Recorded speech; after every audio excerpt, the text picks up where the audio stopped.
Olá, sexto ano, tudo bem com vocês? Eu espero que esteja tudo bem.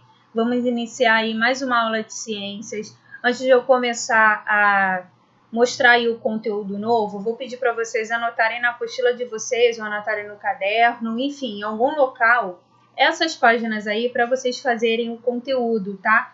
Esse conteúdo ele é referente à estrutura da Terra. Página 34, 35, 36, 41, 42, 47 e 48. Eu garanto para vocês que não é uma atividade muito extensa. Só o número de páginas aí que está um pouco assustador aí, mas não é nada muito grande não, tá? Então, semana que vem, na próxima aula, eu vou fazer a correção dessas atividades. Também eu vou pedir para vocês, eu acho que a maioria dos professores aí estão falando, para entrar na plataforma do Pitágoras, para vocês poderem fazer a atividade, pegarem as atividades postadas pelos professores referente aos conteúdos, tá? É mais um exercício aí de fixação.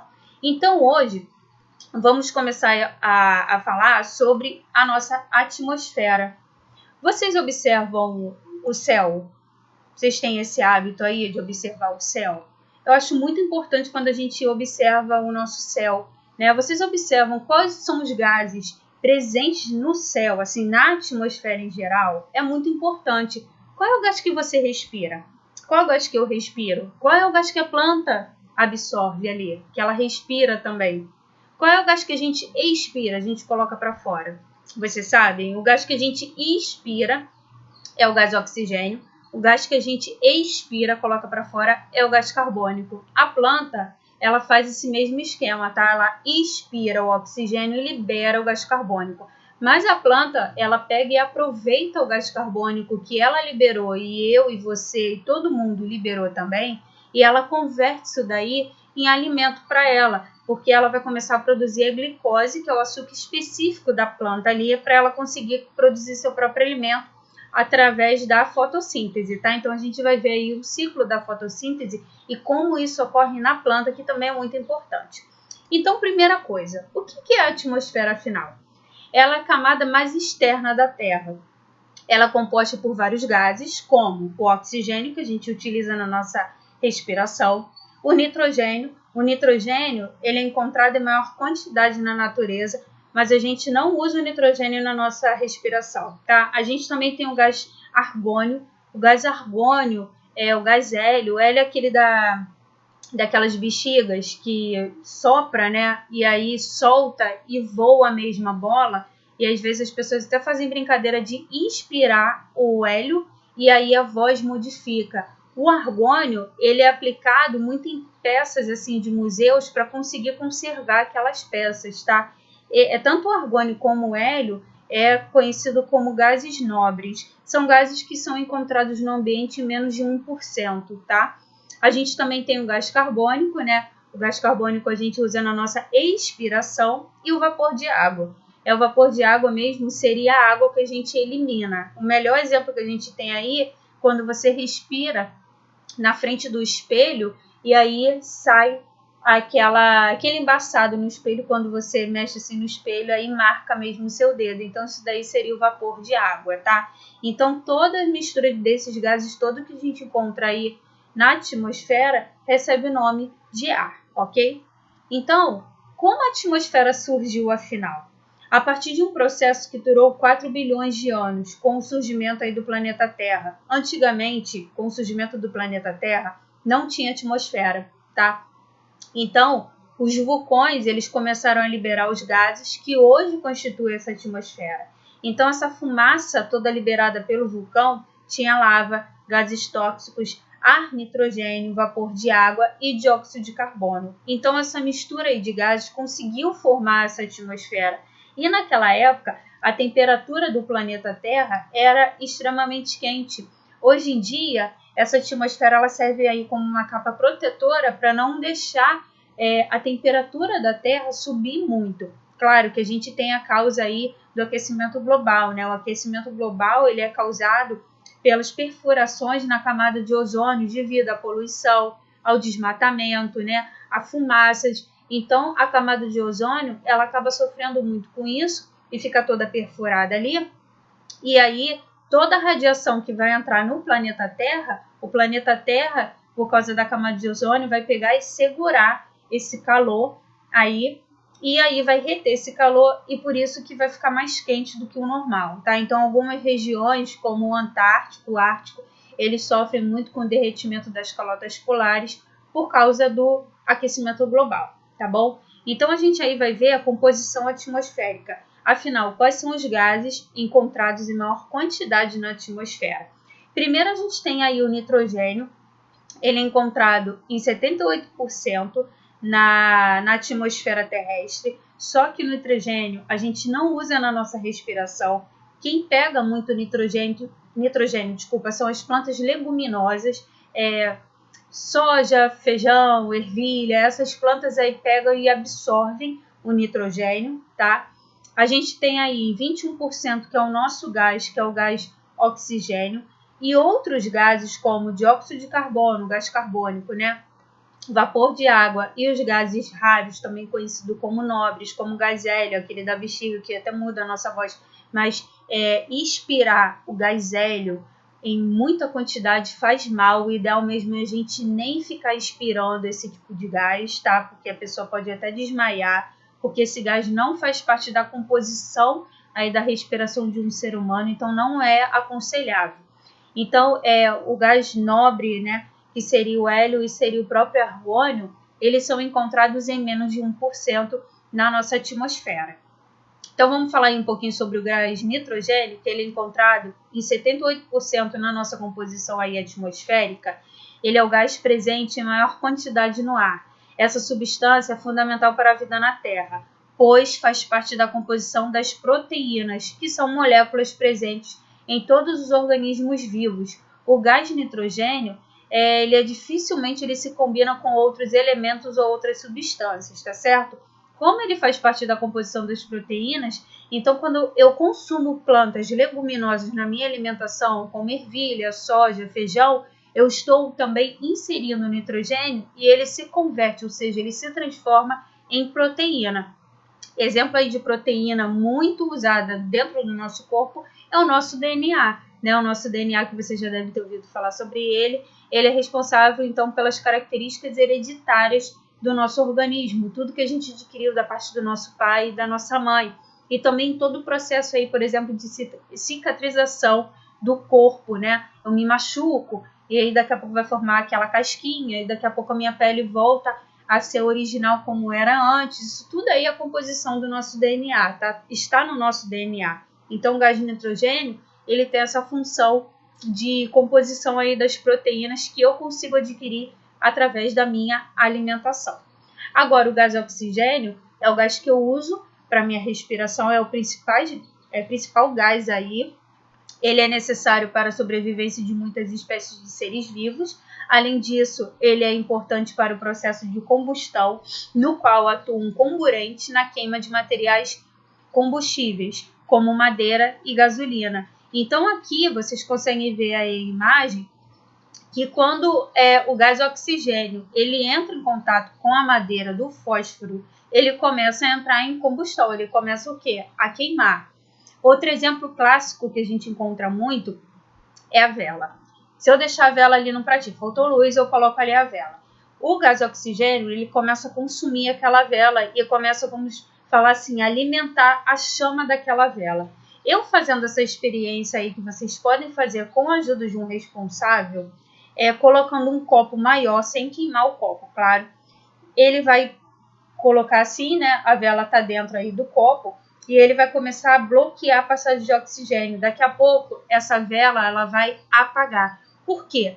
Porque o entorno daquele copo ali acabou a passagem do oxigênio, tá? Então, o oxigênio, ele acaba também alimentando o fogo, tá? Materiais aí que sofrem com a combustão, como madeira e a própria gasolina, tá bom? Então, o oxigênio, ele tem, além da função da respiração, essa parte aí de materiais combustíveis que se alimentam pela chama aí do fogo, que o fogo, ele é alimentado pelo oxigênio, tá? Esse experimento vocês podem fazer aí, porque eu garanto para vocês que quando vocês colocarem um copo com a vela em chama, ao colocar esse copo, essa chama vai o quê? Vai se apagar, tá bom? A gente tem aí o gás carbônico, ele é fundamental no processo da fotossíntese, por meio do qual as plantas e alguns seres vivos produzem seu próprio alimento. Nesse processo é liberado também o gás oxigênio para o ambiente. Vamos só relembrar a respiração. A respiração da planta é idêntica à nossa, tá? Então, como vai ser? Gás oxigênio, a planta vai expirar. Ela vai liberar o gás carbônico. Nesse momento aqui da fotossíntese, acompanha aqui com a setinha do mouse, olha só. Nesse momento aqui, que ela libera o gás carbônico, ele vai ao mesmo tempo pegar esse gás carbônico e vai expirar junto com a água que foi ali absorvido pela raiz, e com a ajuda da luz do sol, ele vai absorver esses três aqui.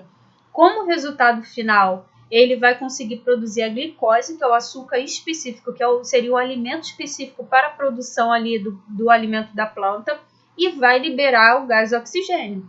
E esse gás oxigênio vai voltar para a planta e vai voltar para a gente mesmo. Gente, de fotossíntese, foto é luz, tá? Então a fotossíntese só acontece com a presença da luz do sol. Mesmo o tempo estando nublado, a planta consegue fazer fotossíntese, tá bom? Pode ser que a quantidade de fotossíntese, ou seja, a quantidade para conseguir produzir seu próprio alimento, seja um pouquinho menor, mas isso não impede de ela produzir o seu alimento, tá? À noite, quando o sol ele vai se pondo, a planta ela vai parar de produzir a fotossíntese e aí ela só vai respirar, tá? É assim, lembra muito a gente faz a nossa última alimentação, que é uma janta ou um lanche, e depois a gente fica aquele período todo dormindo sem se alimentar. E aí a gente vai acordar e a gente vai tomar o nosso café da manhã. Com a planta vai acontecer a mesma coisa. Nesse momento aí, quando aparecer os primeiros raios solares, ela vai começar a produzir seu próprio alimento através do gás carbônico, da água e da energia da luz, que aí ela vai conseguir transformar isso daí em glicose e também, ao mesmo tempo, ela vai conseguir liberar o oxigênio, que é benéfico para a gente. Então, é por isso que é muito importante a preservação das plantas no nosso ambiente, porque graças às plantas que conseguem produzir o oxigênio, então graças a ela que eu consigo ter essa respiração, ter principalmente esse oxigênio indispensável para minha respiração, tá certo? E aí a gente tem as camadas da atmosfera. Pode ser que a letra esteja bem pequenininha, então eu vou pedir para vocês abrirem na apostila a página 51 para a gente poder ler aí essas camadas, tá? A primeira camada é essa daqui, que é a troposfera, tá bom? Na troposfera é a camada mais próxima aí da superfície que a gente sobrevive. Então aí eu vou ler junto com vocês para a gente poder acompanhar, tá? Página 51. Se você estiver ainda pegando o livro, você pega, dá um pause, procura a página, aí daqui a pouco você pega e dá o play para você poder acompanhar a leitura, tá? Então, a troposfera é a camada mais próxima da superfície e atinge até 14,5 km de altitude. Concentra a maior parte dos gases. Então, esses gases aí estão sempre presentes com a gente. Os efeitos climáticos ocorrem em sua grande maioria nessa camada. É nela que vão os aviões e onde estão as montanhas mais altas, ok? Subindo aí, a segunda camada aqui, que vocês conseguem visualizar aí, é a estratosfera, tá? A estratosfera é uma camada acima da troposfera, que atinge cerca de 50 km de altitude. Contém a camada de ozônio, que absorve parte das radiações ultravioletas do Sol, que eu tinha falado para vocês. A camada de ozônio nada mais é como se fosse uma camada mesmo protetora, que não permite que todos os raios solares penetrem no planeta Terra. O que está acontecendo é a perfuração dessa camada de ozônio por causa do aquecimento global, tá? Então, aqui, nessa camada a temperatura aumenta com a altitude. A terceira camada aqui, pessoal, essa daqui é chamada mesosfera, tá? Essa daqui. Não, olha só, o livro... aqui achei, tá certo. Mesosfera é a camada acima da estratosfera que atinge cerca de 80 km de altitude. É nessa camada que ocorre a queima dos meteoros, que atinge a atmosfera terrestre em altas velocidades. Nessa camada a temperatura diminui com a altitude e o ar é bastante rarefeito. O que é o ar rarefeito? É quando não tem a presença mais de nenhum gás. Então é o ar rarefeito, tá? A termosfera é acima da camada da mesosfera, que ele vai ficar mais ou menos aqui. e aí atinge cerca de 700 quilômetros de altitude. Nela ocorrem as auroras, fenômeno luminoso que ocorre no céu em regiões polares. Apresentam temperaturas elevadas que aumentam com a altitude. Nessa camada e na exosfera orbitam os satélites artificiais. E aí a gente tem essa última camada aqui, a exosfera, tá bom? Que é a camada acima da termosfera, que atinge até 10 mil quilômetros de altitude, correspondendo ao limite da atmosfera com espaço interplanetário. Ocupando parte da mesosfera e da termosfera, encontra-se a ionosfera, que é uma região da atmosfera que reflete as ondas de rádio, permitindo o uso de outros tipos de comunicação, tá? Então, são essas camadas aí. Então, eu perguntando, qual é a camada atmosférica que nós vivemos? A gente vive na troposfera, tá? Troposfera eu tenho encontro aí de nuvens, eu encontro aviões, então essa camada aí que a gente vive, ok? Com isso, a gente termina aí o conteúdo, que ele é bem curtinho, tá? Então, ele é bem simples. Eu vou pedir também para vocês darem uma lida aí no conteúdo que tem no livro também. A maioria eu tirei o conteúdo do livro, do texto do livro. Mas é importante que vocês leiam, para vocês também poderem fazer a atividade da página 53 e 54. Na 53, vocês vão achar a questão aí do copo, do experimento do copo e da vela. Então, é interessante também vocês fazerem. Na próxima aula, eu vou fazer a correção de todas essas páginas aqui que eu passei, mais a 53 e a 54, tá? Então, espero vocês na próxima aula e fiquem bem, fiquem em casa, lavem bem as mãos aí com água e sabão. Só saiam de acordo aí com a necessidade de vocês. Quando estiverem na rua, passem álcool em gel e usem também a máscara, que é muito importante, tá? Saúde para vocês e eu tô com saudade, tá bom? Fiquem bem.